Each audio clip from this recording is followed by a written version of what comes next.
Aujourd'hui, 3 mai est commémoré Journée mondiale de la liberté de presse. La journée est commémorée au plan mondial sous le thème le journalisme sous l'emprise du numérique. Au Burkina Faso, elle est commémorée sous le thème médias burkinabé face à la révolution numérique. Comment mourir pour mieux renaître? Le monde de la presse a tenu la cérémonie commémorative au Centre national de presse Norbert Zongo à Ouagadougou.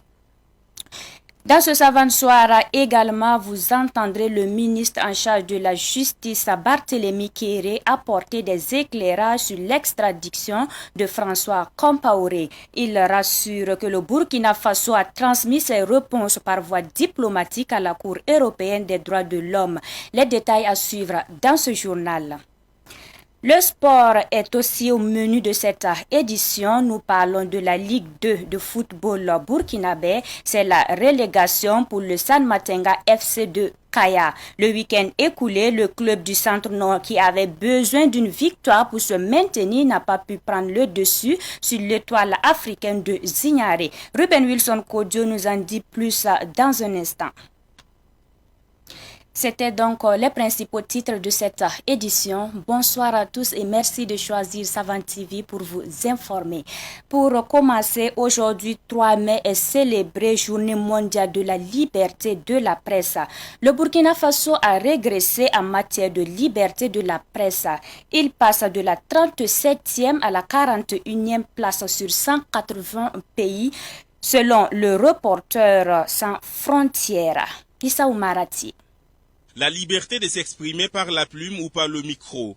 Liberté de la presse au centre donc des préoccupations ce 3 mai, Journée mondiale de la liberté de la presse. Au Burkina Faso, cette journée a été marquée par une cérémonie au centre de presse Norbert Zongo qui a vu la présence de 4 membres du gouvernement. Devant ces ministres, le rapport 2021 sur l'état de la liberté de la presse au Burkina Faso a été présenté. Ce rapport attribue la note de 2,25 sur 4 au Burkina Faso. Cette note explique une régression comparativement à l'année 2020 où le Burkina Faso avait obtenu la note de 2,41 sur 4. En 2019, selon cette étude du Centre national de presse Norbert Zongo, la note du Burkina était à 2,50 sur 4. En 2020, cette note est passée à 2,41 sur 4. Ça veut dire qu'on a reculé quand même de quelques points. Et en 2021, cette note recule jusqu'à 2,25.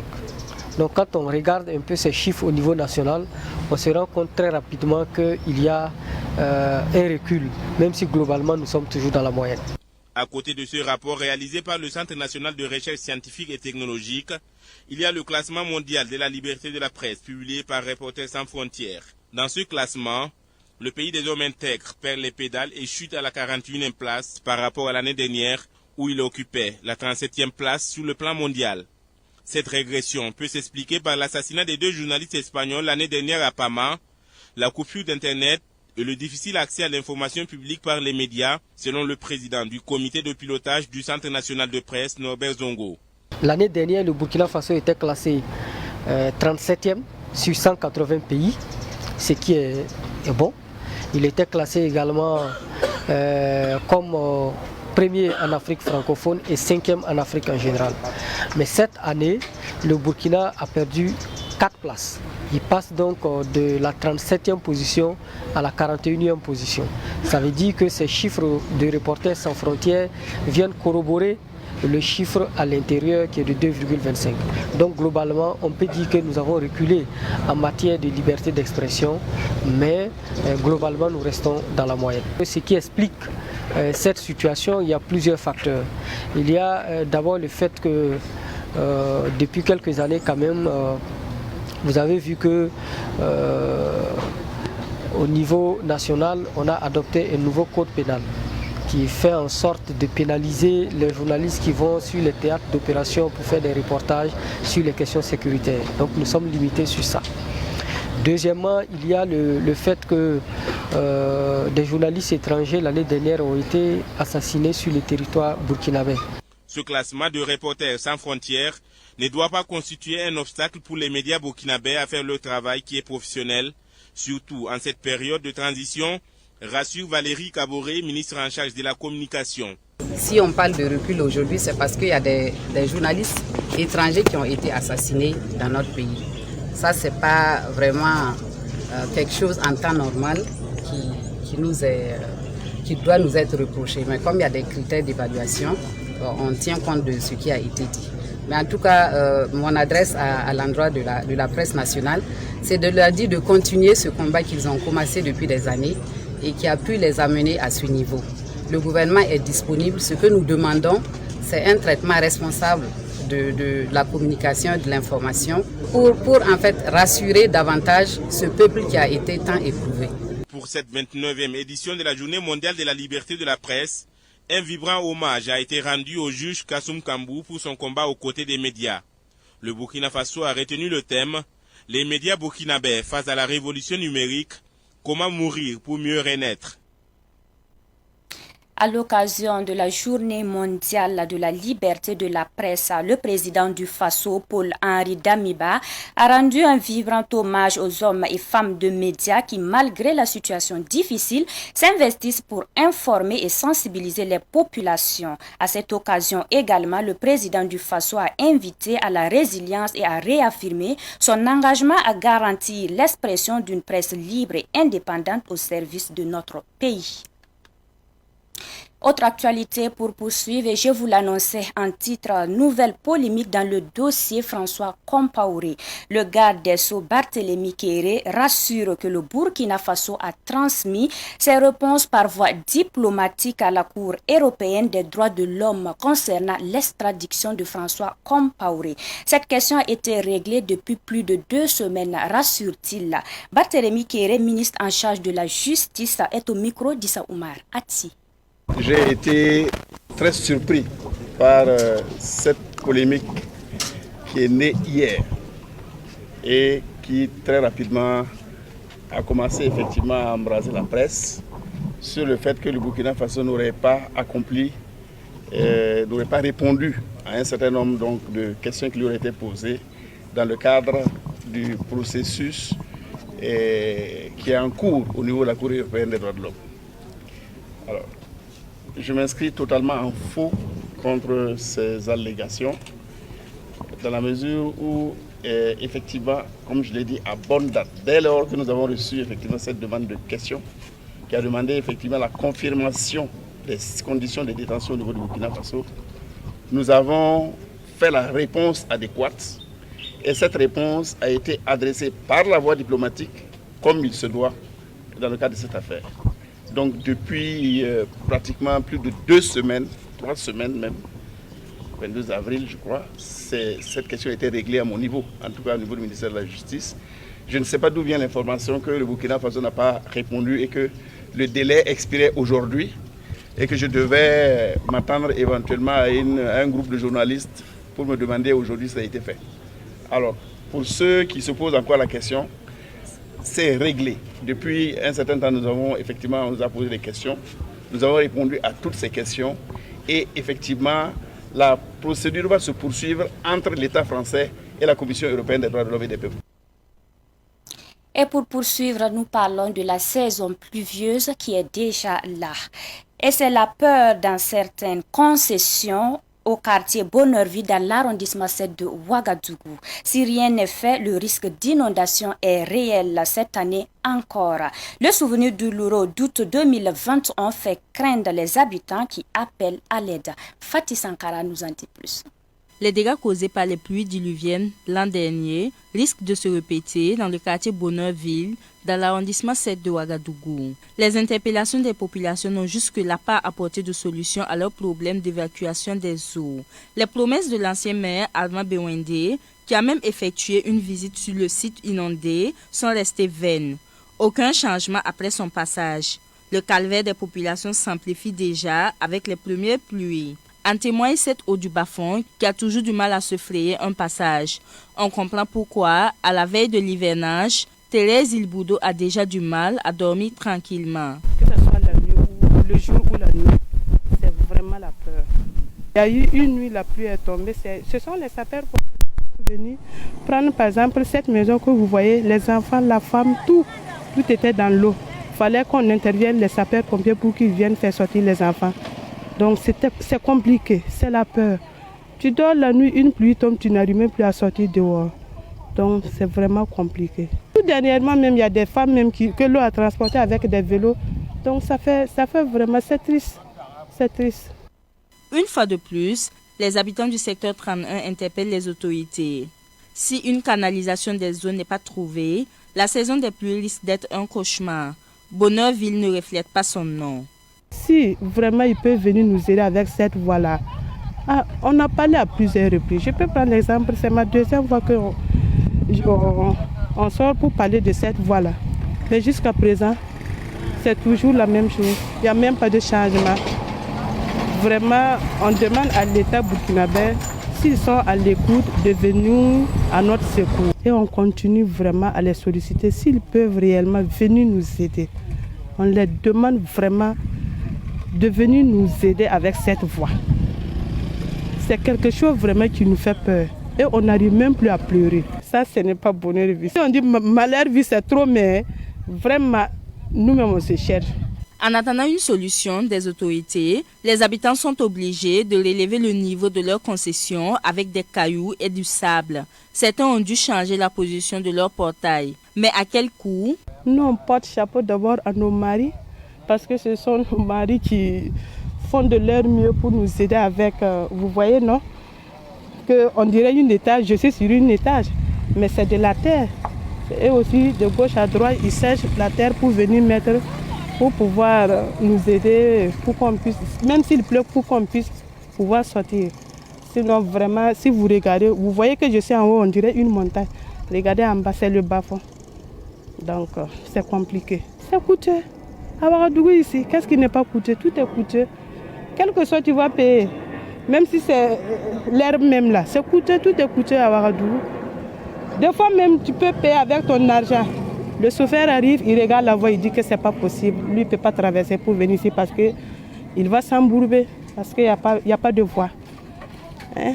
Donc, c'est compliqué. Les premières pluies de cette année ont déjà fait des dégâts. Les habitants de Bonneuville demandent aux autorités d'anticiper avec eux des solutions durables. Et nous reparlons de Ramadan célébré hier. Partout au Burkina Faso, les fidèles musulmans ont prié pour la paix. Kaya n'a pas fait l'exception. La prière s'est déroulée en présence du gouverneur de la région du Centre-Nord, Ruben Wilson y était. Ils étaient des centaines de fidèles musulmans à prendre d'assaut très tôt le matin l'espace de la place de la nation afin de prendre part à la prière.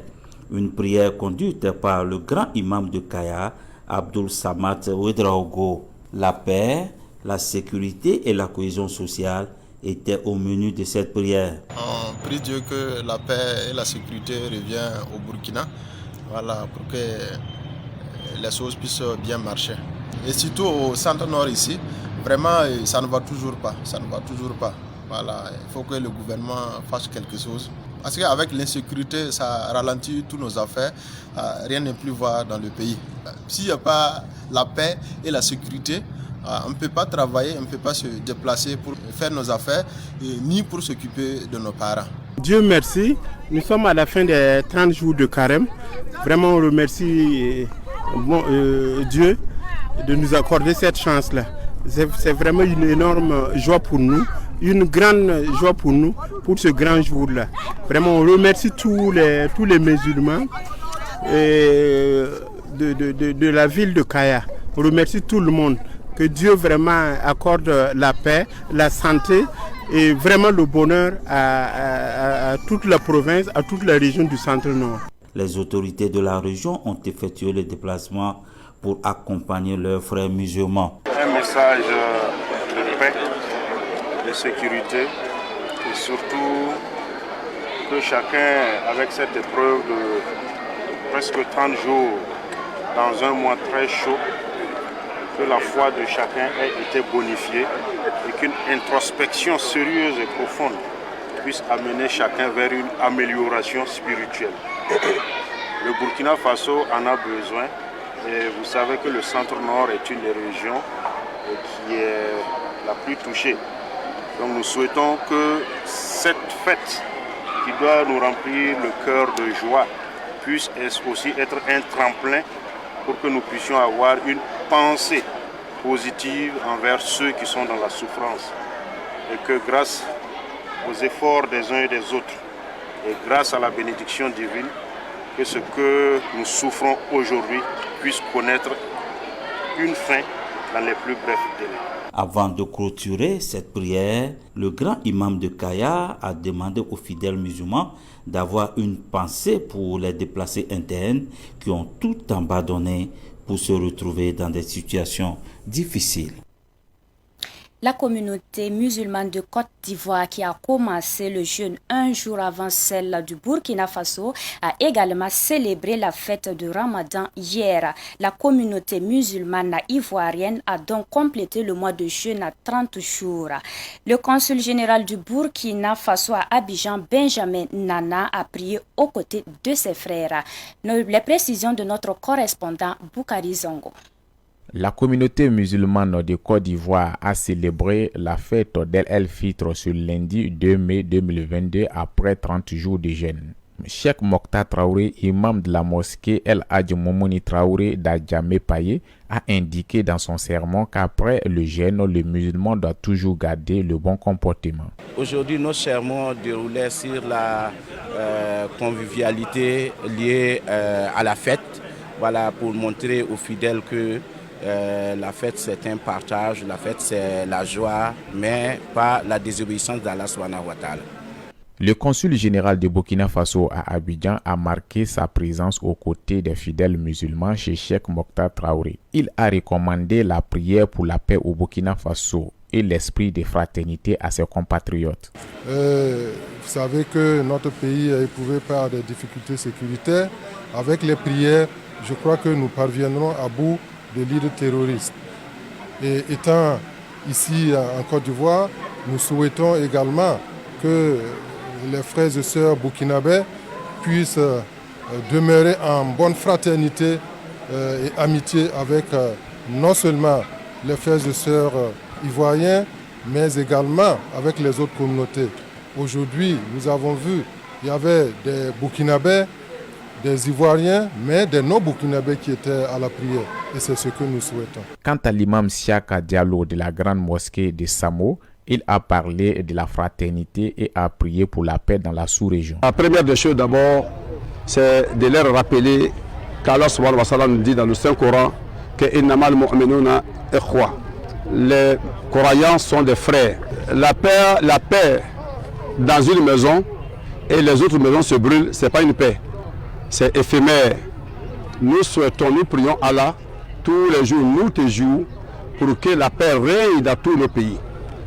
Au Burkina, au Mali, au Niger, partout où il y a le phénomène djihadiste, nous prions Allah pour que la paix règne dans ces pays. La communauté musulmane ivoirienne a complété le mois de jeûne de Ramadan à 30 jours avant de célébrer la fête d'El El-Fitr. La compétition de contes interscolaires a refermé ses portes samedi dernier au centre Kombi de Arbolé, dans la province du Passouri. 19 élèves ont été récompensés à travers des livres de contes et des fournitures scolaires. La finale de la compétition a mobilisé des enseignants, des élèves et des autorités éducatives. Abdoulaye Kinda. Attrape et dit Pourquoi les contes dans nos livres ne sont pas exploités par les élèves? Cette interrogation a poussé Gérard Kintega du KPG à organiser des compétitions dans les milieux scolaires. L'objectif est d'inciter la jeunesse à savourer les traditions. Le conte est un canal de transmission et outil pédagogique qui permet à l'enfant de forger son imaginaire, de forger sa culture, de forger sa psychologie, de forger son mental, de forger en fait sa vie. Donc c'est pour cette raison, nous, on sait que nos ancêtres nous ont légué en fait cet héritage-là. C'est à nous aussi de perpétuer ça. Et aujourd'hui, je suis très fier de voir qu'avec le conte à l'école, avec le concours interscolaire que nous avons pu organiser ici, où cette fois-ci, le ministère de l'Éducation nationale s'est dit que, en tout cas, c'est une très bonne initiative qui mérite d'être accompagnée. Et là, C'est une initiative, c'est un engagement que nous, on doit saluer, parce qu'on n'a jamais eu ça. Que ce soit en français ou en moré, les candidats ont rivalisé des talents sous la supervision de KPG. KPG a eu le soutien de l'association Jeunesse Éducation Action pour tous et de son secrétaire général Issa Kazabré. 67 écoles qui ont participé à ce concours. On a fait des phases de présélection au niveau des écoles.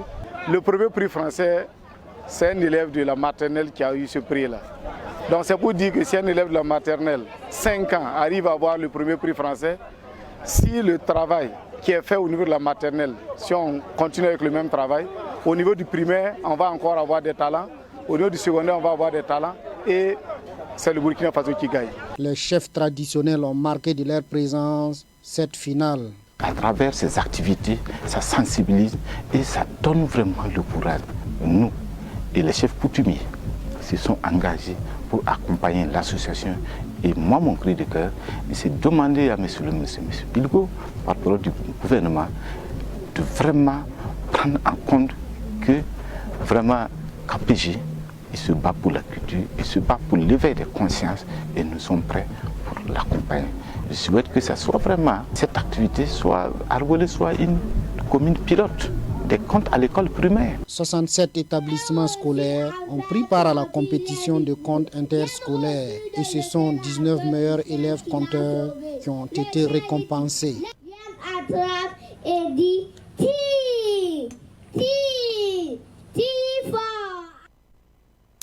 Un mot de culture dans cette édition. Au total, 235 acteurs de théâtre et 5 troupes théâtrales récompensées le vendredi dernier par l'Académie de théâtre pour le développement et l'atelier théâtre burkinabé. La cérémonie s'est tenue à l'atelier théâtre burkinabé. Retour sur la cérémonie avec Ahmed Joël Compaoré et Jidi Kayel Soubeiga. Les baobabs du théâtre africain sont à leur première édition.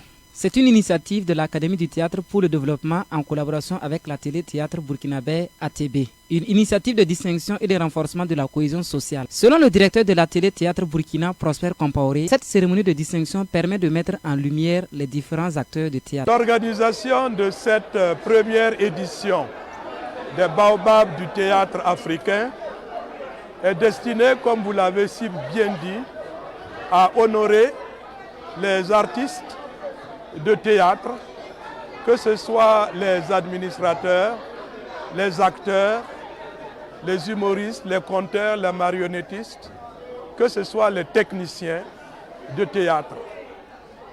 Eh bien, c'est une façon pour nous de mettre en lumière ces hommes et ces femmes qui se donnent, parfois depuis des dizaines et des dizaines d'années, et qui restent toujours dans l'ombre.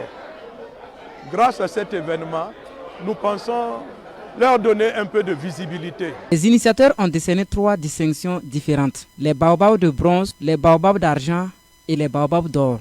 Les baobabs de bronze du théâtre africain sont donnés aux artistes qui ont entre 3 et 9 ans de pratique. Les baobabs d'argent sont donnés aux artistes qui ont entre 10 et 19 ans de pratique. Et les baobabs d'or sont donnés aux artistes qui ont entre 20 ans et plus. Il y en a qui ont 30 ans, 40 ans, même 50 ans de pratique et qui ce soir ont reçu ces médailles. Pour Safourata Kaboré, cette cérémonie de distinction des baobabs du théâtre africain est très salutaire. Je suis très heureuse de cette initiation. Et je pense que c'est important que ça existe, c'est important pour le métier, c'est important pour les artistes. Je pense que nous faisons un métier qui n'est pas tout le temps valorisé. Et pour une fois que les gens du métier eux-mêmes décident de valoriser ce qu'ils font, je trouve que c'est important. Et c'est important aussi d'encourager ceux qui viennent d'arriver, d'encourager ceux qui ont du métier. Particulièrement, je suis très heureuse, je suis très émue de recevoir la médaille d'argent. C'est le prix d'un parcours, c'est le prix de plusieurs années de travail, des belles rencontres, de plusieurs expériences théâtrales. À la sortie de cette cérémonie de distinction, le concours de théâtre forum organisé dans les années antérieures s'est invité cette année et cela avec une particularité qui est la voix audiovisuelle. L'Académie Théâtre du Sahel, l'Arcane de Waïgouya, la troupe Rabnéré de Latodin, la troupe CTS de Dédougou et la troupe Bienvenue de Bazega ont été les 5 retenus pour la finale.